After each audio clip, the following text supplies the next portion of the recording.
নারায়ে তাকবীর, নারায়ে তাকবীর। দিল্লি না ঢাকা, দিল্লি না ঢাকা, গোলামি না আজাদি, ক্ষমতা না জনতা, আপোষ না সংগ্রাম। দিল্লি না ঢাকা,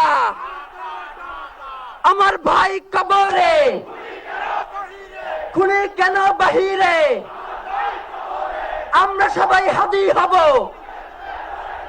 গুলির মুখে কথা কব। আমরা সবাই হাদি হব।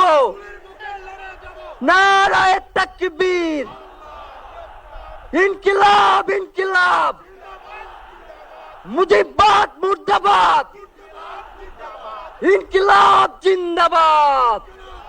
৩০ ঘন্টার মধ্যে ওসমান হাদিকে তারা খুন করেছে, খুনের পরিকল্পনা করেছে, খুনিদেরকে আশ্রয় দিয়েছে, খুনের সহায়তা করেছে।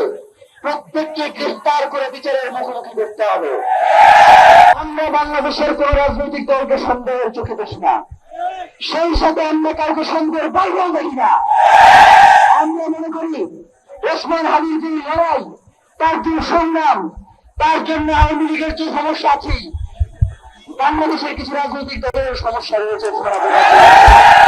সুতরাং ওসমান হাদি যে রাজনীতি শুরু করেছে, ওসমান হাদি যে সংগ্রাম করেছে, ওসমান হাদি কালকে প্রতিষ্ঠার বিরুদ্ধে যে প্রতিরোধের ঘোষণা দিয়েছে, আমরা সুশৃঙ্খল ভাবে সেটাকে প্রতিরোধ করে চলবে।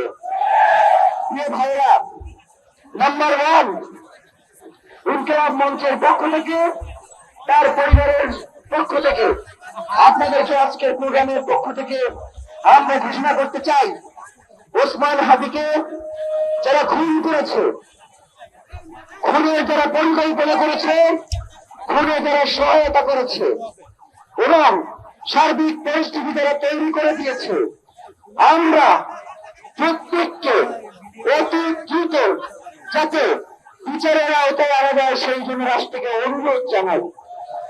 আমরা ওসমান হাদিকে গুলি করা হয়েছে কয় ঘন্টা?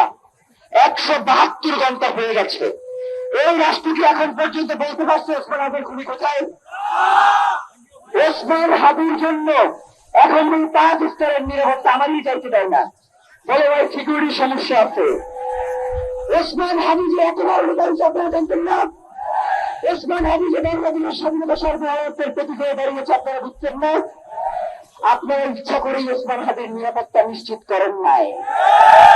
আপনারা বাংলাদেশের স্বাধীনতার সার্বভৌমত্বকে দিল্লির হাতে তুলে দিতে চান। আপনারা বাংলাদেশের স্বাধীনতার সার্বভৌমত্বকে পরশক্তির খেলবার জায়গা করে দিতে চান। আমরা এই দেশে একবার জুলাই এসেছে, জুলাই আমাদেরকে শিক্ষিত করে দিয়ে গেছে যে কারে কিভাবে সার্চ করতে হবে। 5 তারিখ থেকে 20 তারিখ পর্যন্ত 5ই আগস্ট